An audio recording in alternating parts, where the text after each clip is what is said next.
Salut les bros, bon allez, bienvenue dans ce nouvel épisode. C'est reparti, on attaque enfin l'aménagement de la chambre des filles. Donc aujourd'hui ça va être une vidéo spécialement dédiée au raillage sous pente.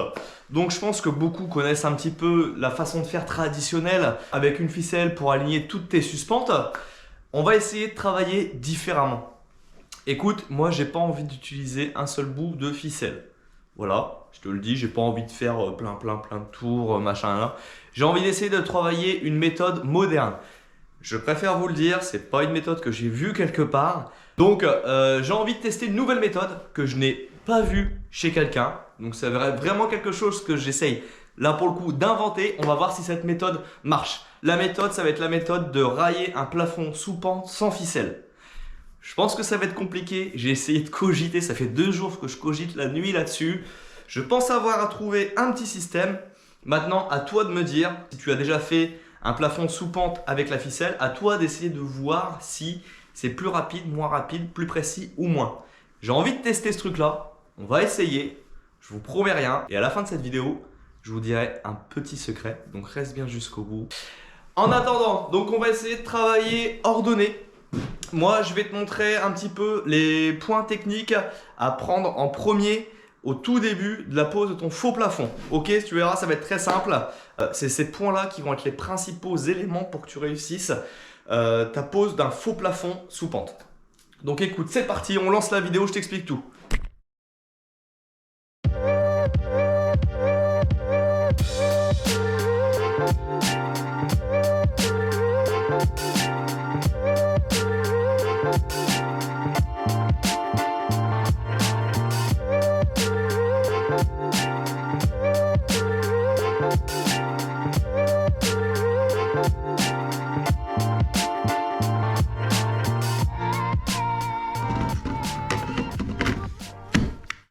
Bon allez, c'est parti. Comme tu as pu voir, les premiers outils que je sors, ce sont les lasers.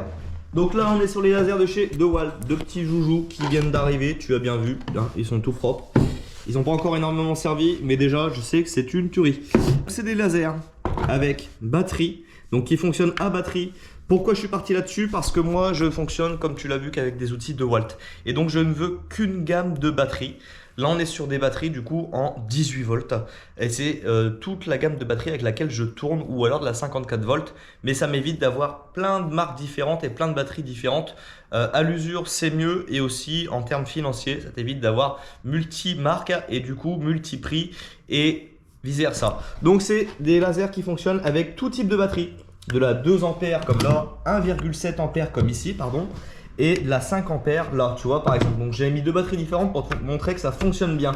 On est sur des lasers qui sont quand même assez conséquents en termes de profondeur, mais sincèrement qui aimantent super bien. J'ai jamais vu un aimant aussi puissant sur un laser.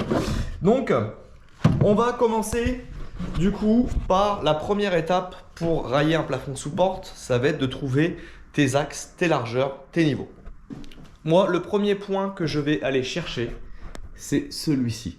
Je vais prendre mon laser et je vais trouver l'axe de ma pièce, en fait l'axe de mon faîtage. Et ce point-là, il va être le premier que je vais tracer. Et à partir de ce point-là, je vais le reporter d'un côté et de l'autre. Et je vais déjà voir si ma faîtière, elle, est taxée de chaque côté du mur.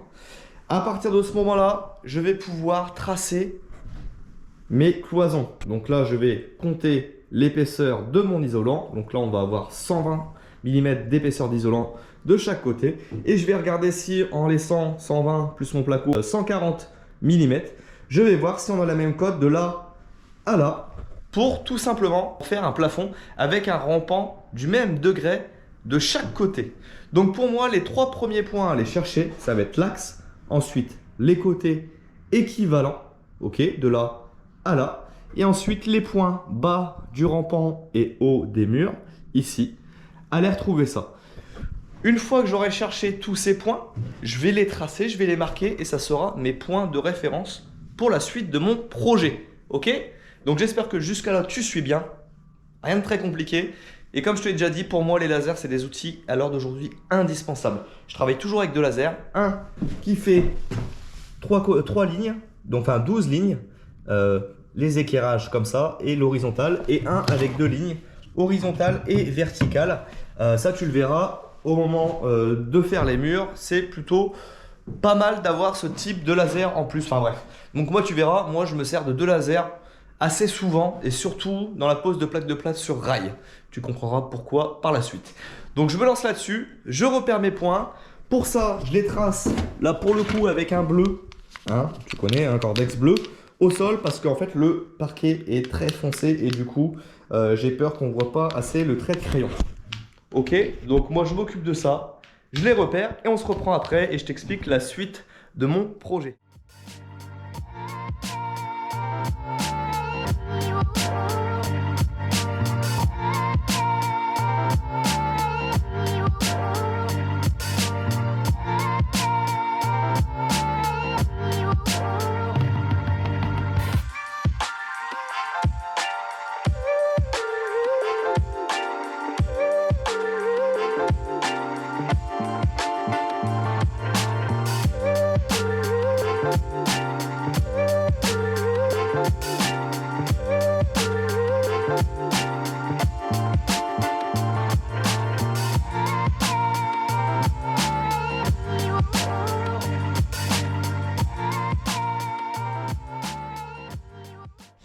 Bon, ça y est, j'ai fait tous mes repères. Donc, ça n'a pas été évident parce que sur le sol en bois, tu vois pas grand chose. Mais du coup, j'ai pris le Pica avec la mine blanche.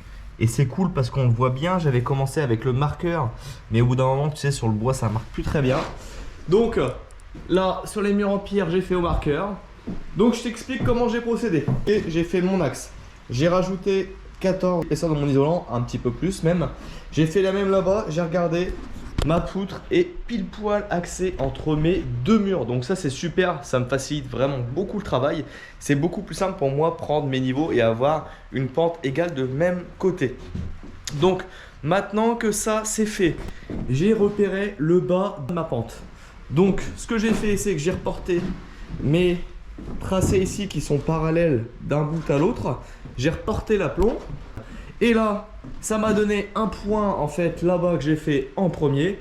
Ensuite, j'ai mis du coup mon niveau laser en horizontal ici à 360.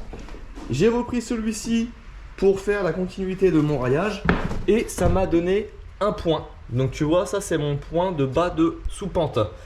Ça va être un de mes points de départ. Donc ça, j'ai ce point-là. Avec le niveau horizontal, du coup, j'ai reporté partout le même point. Ici, n'ayant pas de cloison là, j'ai décidé du coup de faire de la sous-pente que jusqu'à ici. Là, je vais refaire un plafond de niveau. Pourquoi? Parce que c'est ici que vont être installés les dressings. Donc je voulais pas faire de la sous-pente, ça aurait eu aucune utilité. Donc ici, on va faire un petit passage avec le côté dressing ici. Donc, comme je n'avais pas de mur là, pour reporter mon point plus facilement que d'aller tout là-bas, eh bien, j'ai remis un rail de niveau par rapport à mon bas de sous-pente. Je l'ai reporté jusqu'à mon mur vissé dans les rails ici et j'ai refait un tracé et c'est ici que viendra le bas de ma sous-pente. Comme ça là c'est tracé aux 4 coins de ma pièce. Donc ça c'est déjà une bonne base. Maintenant ce qu'il va falloir faire, c'est maintenant que je remette mon axe. Tu vois que j'ai retracé ici, je remets le niveau ici, je le monte du coup jusqu'en haut et ici je vais aller me faire un repère là-bas. Donc je vais mettre la même cote que j'ai mis sous mon chevron de là à là. Je vais remettre la même de là à là et ça nous donnera ici l'axe de mon plafond. Donc il faut que j'aille faire ce point là. Pour ça je vais aller chercher peut-être une plus grande échelle parce que j'ai l'escabeau mais je t'avoue que je suis un petit peu court. Donc je vais chercher mon échelle, je fais mon repère là-bas et à partir de ce repère là je vais pouvoir tracer ma sous-pente sur mon mur. Donc tu vas comprendre pourquoi je la trace sous mon mur. Ça va être pour faire mon système de suspente.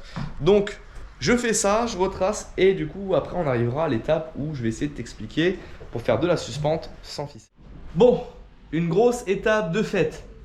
Je pense qu'il va falloir que je refasse un petit point là tout de suite. Je vais te faire un petit dessin pour que toi tu comprennes un peu. Parce que je ne sais pas si tu auras compris. Je vais essayer de t'expliquer en te montrant les deux en même temps, en te faisant un plan et en t'expliquant. Donc comme je t'ai expliqué dans ma pièce à la base, je suis allé rechercher tous mes points. Donc ça c'est ma charpente existante de la maison. Je suis allé retrouver mon point ici en laissant là mon épaisseur d'isolant. Ici, mon épaisseur aussi d'isolant, de rail, et j'ai repris un point ici. J'ai refait la même chose de l'autre côté. J'ai pris ce point-là, simplement celui-ci, avec mon épaisseur d'isolant toujours. De ce point-là, je suis reparti avec mon niveau, tu vois, de là, mon niveau laser horizontalement à 360 degrés, ce qui m'a permis de repérer mes 4 points de la pièce. Donc celui-ci, hop, hop, hop, sur mes 4 points, là-bas, j'ai réussi à faire tous mes dessous de sous-rampant, le bas de la pente, ok? Donc ça c'est une chose. Ensuite en haut, j'ai repris mon axe de mon IPN qui est ici. J'ai repris l'axe, j'ai tracé comme ça. J'ai repris encore une fois, là j'ai pris la même cote de chevron à mon point ici. Je l'ai remis ici. En prenant là à là, j'avais exactement la même cote. Donc j'avais mon point haut de mon axe. Ok? Ça, c'est mes 3 points les plus importants. Ensuite, j'ai replacé mon niveau sur le point haut et j'ai pu aller le retracer en dessous mon IPN juste ici. Donc mon point qui était tracé là-bas, j'ai réussi à le ramener jusqu'ici avec mon niveau laser en prenant mon niveau de là à là. Ça c'est une chose. Ici, là c'est cas atypique. J'ai dû recréer une petite structure, tu vois, une règle, un bout de rail, pour pouvoir dessiner dessus et voir mes implantations de fourrure. Donc là, si j'avais eu cette cloison-là qui montait jusqu'en haut, si c'était un mur, j'aurais pu le tracer directement. Je me suis un peu plus embêté à le faire, mais j'avais pas le choix. Donc, ensuite, une fois que ce point-là a été tracé et celui-ci, j'ai pris mon bleu et je suis allé mettre un coup de bleu, comme tu peux le voir ici, de là à la pointe, de là à là, histoire d'avoir un point linéaire d'ici à là. Hop. J'ai refait la même chose partout, j'ai tracé mon coup de bleu. Ensuite, je suis parti de mon point haut de mon axe. Et à partir de là, tous les petits traits que tu vois sur mon mur, ici, hop, comme ça, c'est des traits tous les 50 cm d'anthrax. Donc ça, 50 cm, c'est l'anthrax que tu dois avoir entre chaque fourrure. Parce que mes fourrures, forcément, elles vont être posées dans ce sens-là, vu que ma suspente va venir comme ça sur le chevron. Donc là, tu pourras repérer qu'ici, hop, tous les 50 cm, j'ai hop, un trait qui me définit l'axe de ma fourrure, qui sera aussi du coup l'axe de ma suspente. J'espère que jusque-là, tu me suis. C'est pas évident. Pour vérifier un petit peu, je suis super content. Tu vois, donc je suis parti de mon axe là-bas. Hop. J'ai tracé 50, 50, 50 et à la fin, il me reste 8 cm de mon dernier 50 à ici. Et j'ai regardé avec 4 points, à mon dernier 50, j'ai toujours entre 7 et 8 cm de là à là. Ce qui me permet de voir que ma longueur est correcte et très bonne. Je te dis, j'ai 7,5 d'un côté, 8 de l'autre. Ça varie à 5 mm sur 2,50 m de long et en hauteur, on doit avoir 3,50 m ou 4 m. Donc là, je suis content de moi. Je sais que ma base est bonne parce que mes niveaux sont bons partout. Donc ça, c'est juste génial. Mes pentes vont être les mêmes de chaque côté. Et du coup, mon plafond va vraiment être nickel. Mes points sont très bons. Donc déjà, toi, tu peux regarder en faisant cette technique-là si ton traçage est bon. Parce que imagine, pour X raison, tu te trompes dans ton traçage, tu ne places pas ton niveau laser au bon endroit, et ben tu te retrouves à la fin avec un plafond décalé. Alors, tu vas me dire, c'est pas grave, mais ça pourrait se voir. La sous-pente ici, au niveau de ton mur, si tu as ton joint qui fait ça, comme ça, tu vas le voir. Alors, sur 1 cm, ça va. Si tu commences à faire plus, ça craint. Tu vas être embêté au moment de placer tes fourrures, etc. Donc là, on est sur une super bonne grosse étape de fait. Donc maintenant, je vais réfléchir à ma façon de faire, comme je t'ai dit, sans ficelle, à trouver vraiment la bonne solution pour aller vite, gagner du temps, plutôt que de s'embêter avec, tu sais, normalement, quand tu fais ça, tu es d'équerre à ta charpente, à peu près, tu te mets une équerre, tu la glisses contre ta suspente et tu visses et machin. Il faut que tu tiennes ta suspente, ton équerre en même temps et que tu visses. Chose pas facile. Là, on va essayer de faciliter la chose. Donc, je vais aller chercher mes suspentes. Il faut que je les recoupe un petit peu parce que j'ai pris des suspentes de 400 mm et moi, j'ai maximum 35, je crois. Donc, je vais tous les recouper déjà un petit peu pour gagner du temps et après, on va commencer à les mettre en place et je vais t'expliquer comment je vais procéder. Bon, là, je viens de couper du coup toutes mes suspentes. Donc, j'en ai coupé 50. Je vais les prendre la hauteur d'une. Je l'ai coupé à la cisaille. Je l'ai placé sur le tas de 50. Et j'ai coupé tout directement à la meuleuse. C'est pareil, c'est des petites astuces qui font quand même gagner du temps plutôt que de les couper toutes une par une à la cisaille. Donc, ça, c'est bon. Maintenant, j'ai mes hauteurs de suspentes. Et je vais te montrer comment maintenant je vais faire pour mettre toutes mes suspentes bien d'équerre par rapport à mes plaques de plâtre.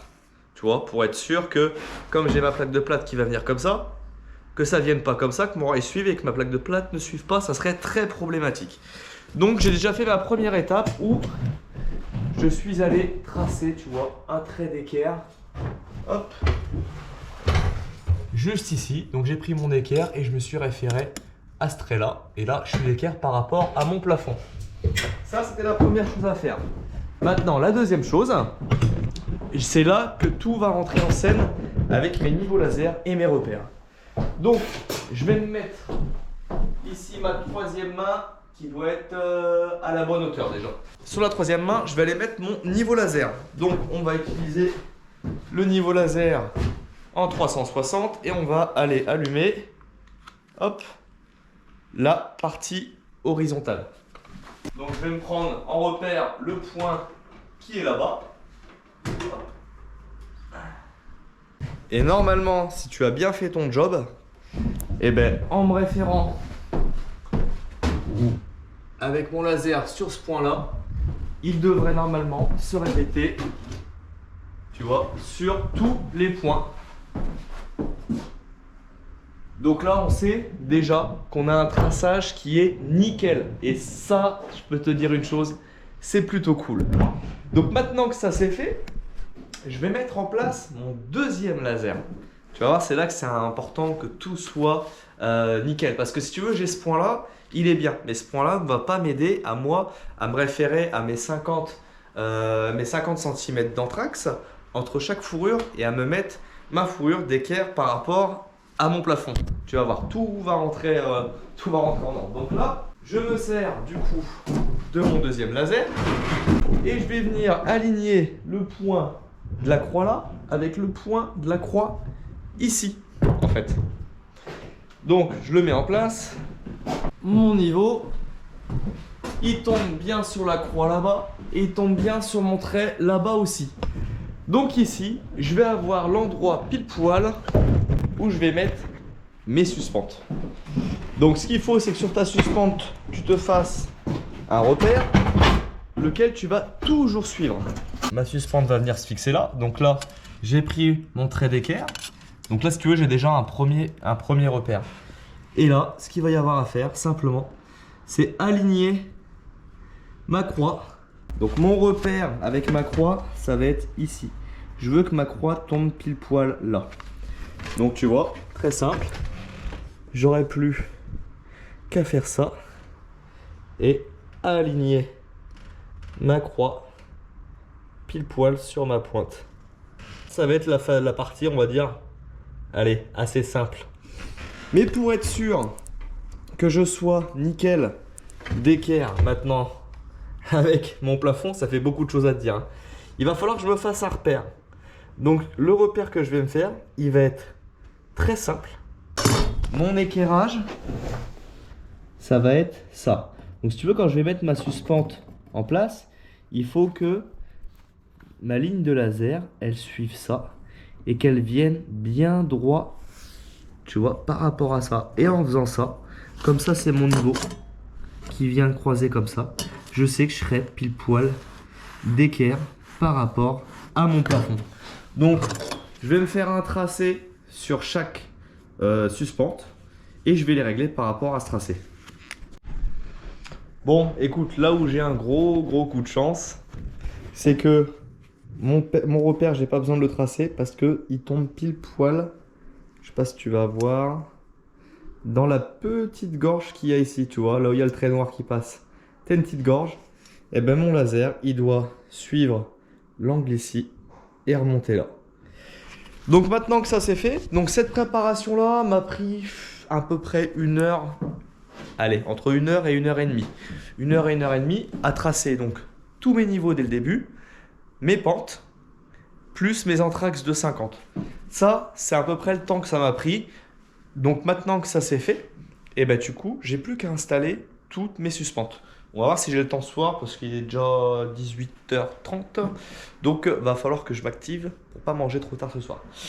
Donc on va voir si j'ai le temps de tout installer et je te dirai à la fin combien de temps ça m'a pris pour faire cette pièce là qui fait à peu près une vingtaine de mètres carrés. Il faudrait que je regarde exactement les cotes. Une vingtaine de mètres carrés et on verra si du coup le plus rapide était à la ficelle ou au laser. Donc là, surtout qu'une fois que les bases sont faites, c'est parti, il n'y a plus qu'à enquiller. Donc là, ce que je vais faire, c'est que je vais me faire ce côté-là, hop, et je vais revenir, je vais profiter que mon laser est toujours en place pour venir faire ce côté-là en même temps, juste replacer l'autre laser comme ça. Ça va fait gagner comme ça, je vais monter de cran par cran, tout simplement. Donc en tout, je vais en avoir 1, 2, 3, 4, 5, j'en ai 6 à faire par côté. Et l'espace donc entre chaque suspente, c'est maximum 1,20 m. Donc là, je vais regarder au niveau de mes chevrons comment ça tombe. Et si j'ai 1,20 m tous les 3 chevrons ou tous les 4 chevrons, ben ça sera nickel. Mais tu dépasses pas plus. Donc si tu peux faire 1,10 m, 1 m, 1,10 m, c'est nickel.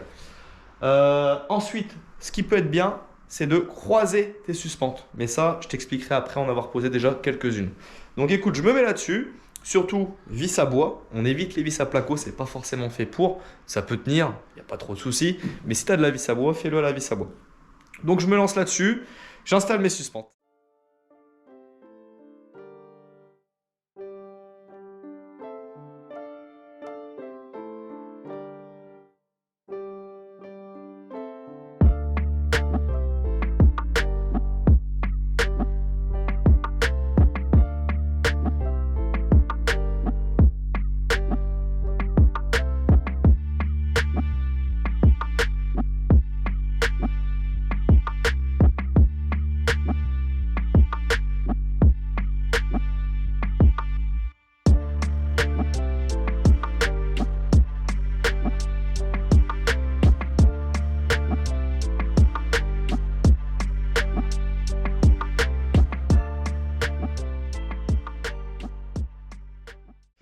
Bon, et ben voilà, ça y est, toutes les suspentes sont enfin mises en place.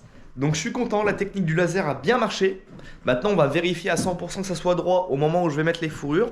Je vais regarder, je vais mettre des règles et on va voir s'il n'y a pas de décalage.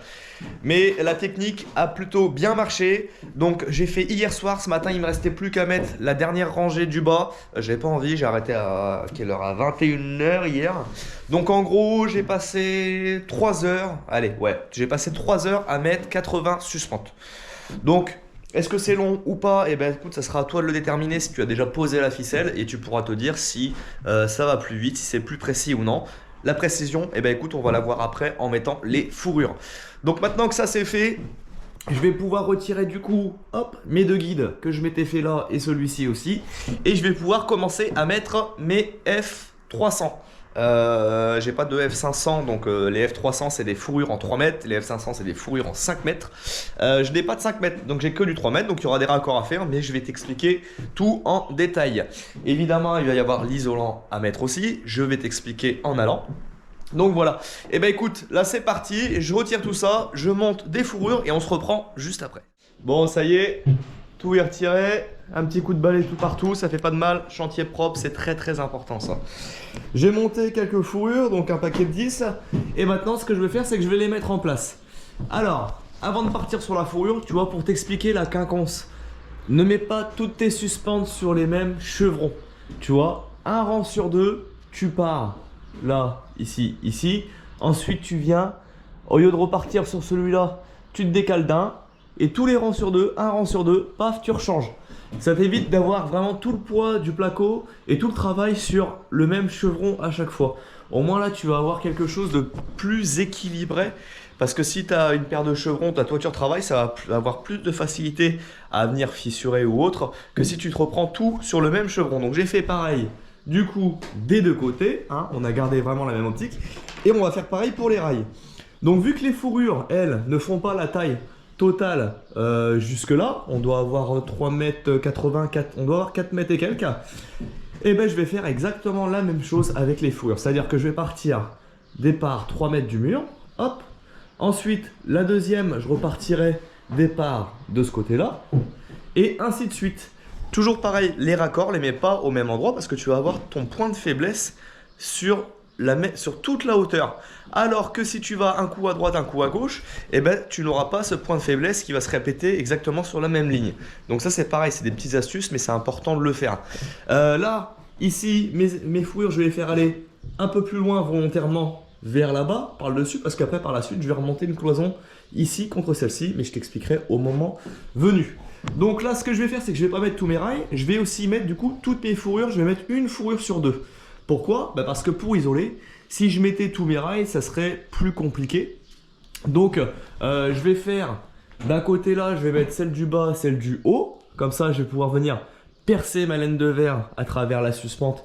Et une fois que j'aurai percé, je pourrai venir fixer ma dernière fourrure qui va me maintenir du coup toute ma laine de verre. Et là, idem. Alors là, je vais mettre celui du bas, celui ici. Ensuite, je vais remonter au-dessus. Je vais plutôt mettre celle du bas là et celle du haut là, du haut ici. Comme ça, je vais percer celle du milieu. Ça sera plus simple pour moi venir enquiller ma laine de verre. Donc là, je m'attaque à ça, je fais ça. Et comme ça, en même temps, je vais pouvoir vérifier un petit peu si mes alignements de suspente sont bons ou pas. Je suis un peu comme ça, on va voir. Normalement, ça devrait être pas mal quand même. Donc, je les mets en place et après, on regarde un petit peu tout ça.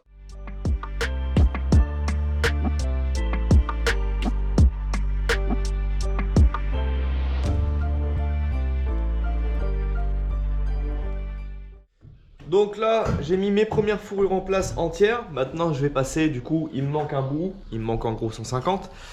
Donc, le raccord entre fourrures, comment il se passe? Tu as des petites pièces comme ça s'appelle des éclisses.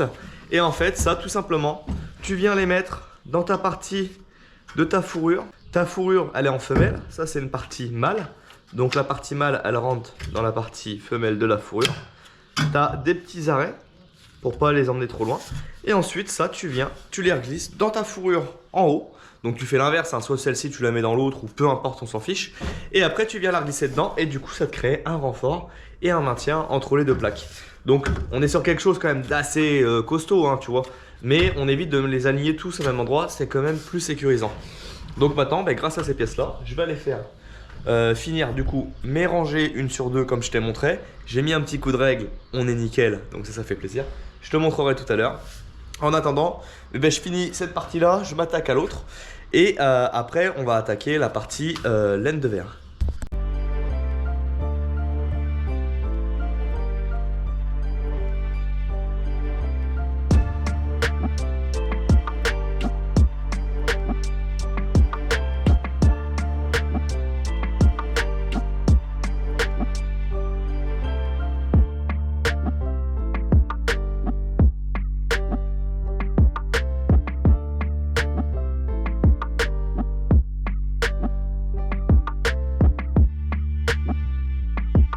Alors là, j'en ai remis deux de plus, c'est fait exprès, c'est pour te montrer un peu l'alignement des fourrures.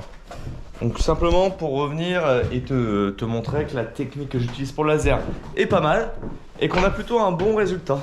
Faudrait juste que je revoie un peu, c'est l'histoire des angles pour être bien d'équerre par rapport au plafond. C'est pas ultra précis. On a un petit poil décalé, tu vois.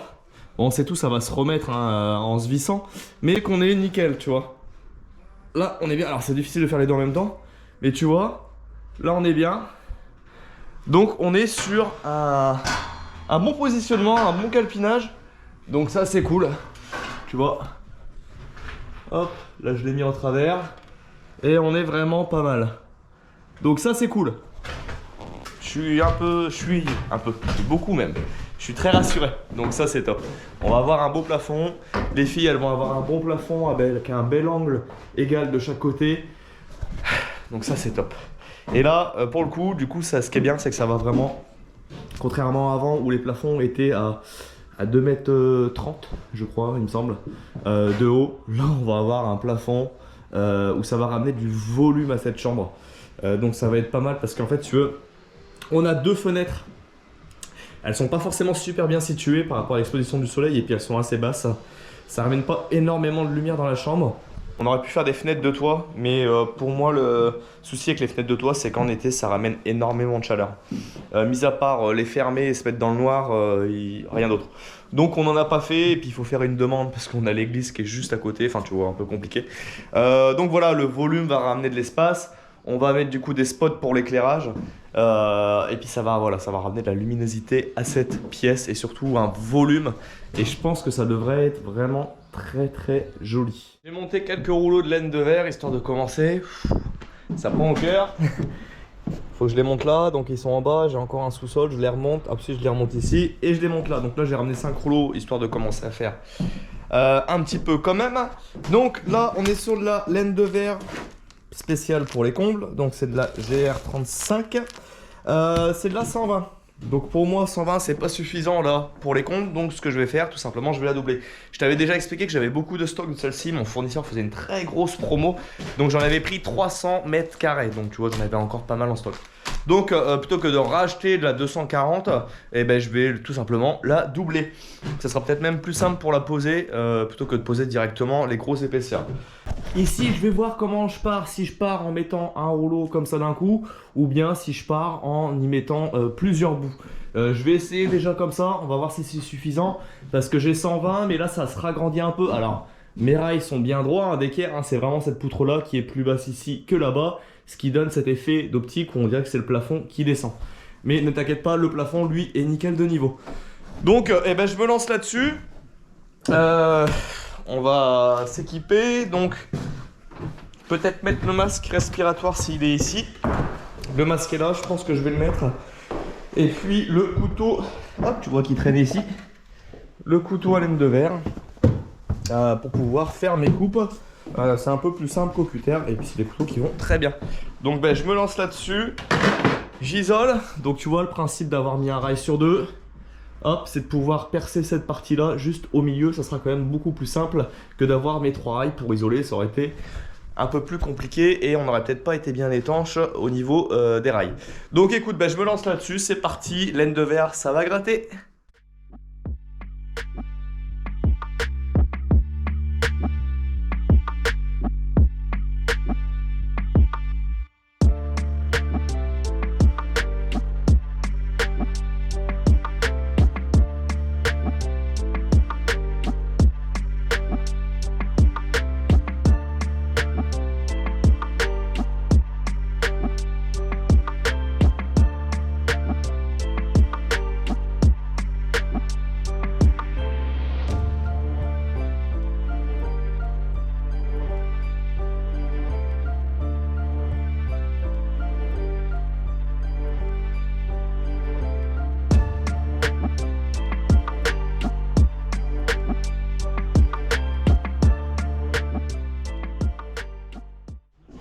Bon, ben voilà, on est sur une première partie de faite, donc la moitié est isolée.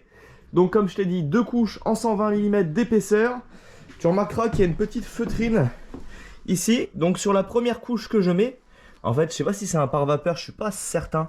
Mais pour être sûr, si toi tu as un pare-vapeur et que tu viens mettre 2 couches l'une sur l'autre, il faut que tu retires le pare-vapeur de la première couche que tu mets pour pas que ça fasse barrage avec la seconde en fait. Donc là, c'est la dernière, on peut la laisser. Et donc là on a une partie de faite, je remettrai ça bien avant de faire le pare-vapeur. Donc là, on est isolé de ce côté-là. C'est pas de tourpeau, c'est pas facile, surtout quand on est à hauteur comme ça, sur une échelle de ce type-là. C'est pas forcément évident. Je t'avoue que j'ai l'échafaudage en bas, j'ai la flemme de le monter, tout simplement. C'est dommage parce qu'en fait il est juste derrière là. Mais voilà, donc bah, maintenant écoute, je vais m'attaquer à la seconde partie. Ici j'isole pas plus loin. Bah parce qu'en fait je vais réisoler encore au-dessus de la salle de bain comme je t'avais dit, il me restait une épaisseur à mettre et puis je vais isoler là la cloison qui va venir ici et de même là et le plafond ici. Donc du coup bah, je me lance sur la deuxième partie et bah c'est parti. Bon allez, je pense qu'on va s'en arrêter là pour la vidéo. Je t'ai déjà donné beaucoup de choses, de détails et après ça va faire un peu trop. Donc on se retrouvera comme d'habitude dimanche prochain. Là je termine l'isolation tranquillement. Et la semaine prochaine on va pouvoir se retrouver pour la pose des plaques de plâtre et surtout de la membrane d'étanchéité à l'air. Mais je t'expliquerai pourquoi je mets ça au moment venu. Allez, sur ce, je te laisse terminer avec ça et je te dis à dimanche prochain. N'oublie pas, si t'as kiffé, un petit like, ça fait toujours plaisir. Et si c'est pas encore fait, n'hésite pas à t'abonner.